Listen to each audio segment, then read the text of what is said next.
E seguimos com destaques internacionais. A ONU condenou um ataque de Israel que matou pelo menos 40 pessoas que se abrigavam numa escola da faixa de Gaza. O local, segundo os israelenses, escondia integrantes do Hamas. A gente vai falar sobre esse assunto com ele, que está conosco aqui. Para você que chegou agora no Novo Dia, o Américo Martins hoje está com a gente aqui no estúdio da CNN em São Paulo. Américo, vamos lá. Mais um caso que está gerando uma grande pressão internacional contra a condução desse conflito, da forma como ele está sendo conduzido por Benjamin Netanyahu. Quais foram as principais reações que você destaca para a gente? Porque tivemos Casa Branca falando sobre esse assunto, a ONU também manifestando preocupação com a condução desse conflito. O que de fato pode ter de termos práticos essa pressão, os efeitos práticos dessa pressão internacional?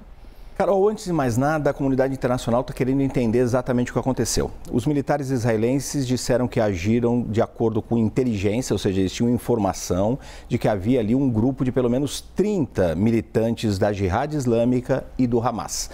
Então, eles dizem que atacaram um alvo militar, porque havia uma grande concentração naquele ponto de militantes palestinos. Só que era uma escola administrada pela ONU. Então, o secretário-geral da ONU, Antônio Guterres, por exemplo, condenou o ataque dizendo que, obviamente, todos os prédios, todas as instalações que são da ONU têm que ser protegidas por lei internacional. Só que isso vale para o Hamas também. Então, se for comprovado que havia algum militante do Hamas, eles também não poderiam estar lá. E a gente sabe que o Hamas, infelizmente, usa e se infiltra ali em instalações civis. Então, é necessário investigar exatamente o que aconteceu.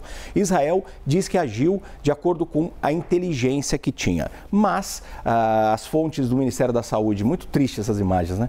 As fontes do Ministério da Saúde lá da faixa de Gaza, que é um órgão administrado pelo Hamas, dizem que pelo menos 14 mulheres e crianças morreram nesse ataque. Então, mais uma tragédia que precisa, obviamente, ser esclarecida. Os Estados Unidos dizem que pediram mais informações aos israelenses para entender exatamente o que aconteceu. Agora, se ficar comprovado que um grande número de civis morreu nesse ataque, de fato, numa instalação da ONU, vai aumentar, sem dúvida nenhuma, a pressão sobre o governo israelense. O governo israelense pode, como um governo soberano, se defender. É isso que eles alegam. Só que tem que ser sempre feito um cálculo quando você ataca um lugar.